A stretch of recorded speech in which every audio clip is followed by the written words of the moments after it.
কোন একটা বৃদ্ধাশ্রমে আপনি কোন একজন আলেমের পিতা মাতাকে খুঁজে পাবেন না। কোন একজন আলেমের কোন একজন হাফিজের পিতা মাতাকে বৃদ্ধাশ্রমে খুঁজে পাবেন না। তার কারণ হলো একটাই, আল্লাহ তার অন্তরের মধ্যে কোরআনের শিক্ষা দান করেছে। আল্লাহ তাআলা তাকে আসমানি শিক্ষা, কোরআনের শিক্ষা দিয়েছেন। আল্লাহ তাআলা বলেন, মা কানা হাযাল কুরআন আন ইউহদারা মিন দুনিল্লাহ। এই যে কোরআন, এই কোরআন আমি আল্লাহর পক্ষ থেকে কেবল নাযিল হয়েছে, অন্য কোনো ভাবে রচিত নয়।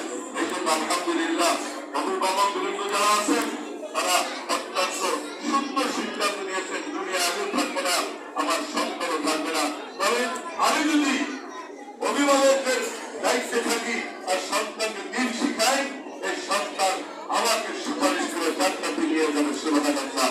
আর যদি আমি সন্তানকে দিন শিখাই না শিখাই, সন্তানকে শুধু দুনিয়ায় শিখাই, এই সন্তান কাল কিয়ামতের দিন আল্লাহ তাআলার কাছে আমার বিরুদ্ধে, পিতা মাতার বিরুদ্ধে অভিযোগ দায়ের করবে।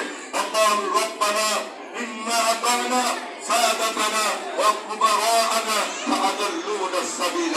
আমার ভাইরা, অভিভাবকবৃন্দ শোনেন, আল্লাহ তাআলা বলতেছেন, দুনিয়ার পিতা মাতারা শোনো, সন্তানকে যদি দ্বীন না শেখাও, সন্তানকে যদি কোরআনের শিক্ষা না দাও, এই সন্তান আল্লাহ তাআলার কাছে তোমার বিরুদ্ধে, পিতা মাতার বিরুদ্ধে অভিযোগ দায়ের করবে। আল্লাহ, আমার মা বাবা আমাকে কোরআন শিখায় নাই, মা বাবা আমাকে দ্বীন শিখায় নাই, আজকে আপনার কাছে দিনে তো দরখাস্ত।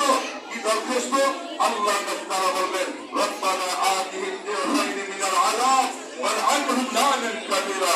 আল্লাহ, এই পিতা মাতা আমাকে দ্বীন শিখাইলো না, কোরআন শিখাইলো না, তাদের কাছে দ্বিগুণ শাস্তি দান করেন এবং তাদেরকে আপনার অভিসম্পদ দান করেন। এই জন্য আমার ভাইরা, অভিভাবকবৃন্দ যারা আছেন, মা বোন যারা আছেন, এই যে সন্তানকে হাফিজি মাদ্রাসা পড়াইতেছি, দ্বীন শিখাইতেছি, কোরআন শিক্ষা দিতেছি, এটা আমারও কল্যাণ, আমার সন্তানেরও কল্যাণ। এই সন্তান সুপারিশ করে আমাকে জান্নাতে দেবে। আমি কোরআনুল কারীমের আয়াতুল কারিমা তিলাওয়াত করেছি, সূরা বাকারা, মক্কাল বাকারা বলেন, শাহরুর রমাদানাল্লাযী উনজিলা ফীহিল কুরআন।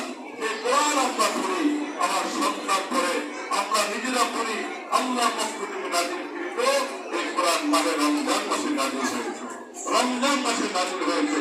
এই জন্য রমজানে আমরা বেশি বেশি কোরআন তেলাওয়াত করব। রমজান একটি পবিত্র মাস, মানে রমজান আমাদের জন্য আল্লাহ পাকের পক্ষ থেকে বড়ই নিয়ামত। সুতরাং রমজান মাসে আমাদের রুটিন পরিবর্তন হয়। রমজান মাসে আমরা দিনের বেলা খানা খাই না,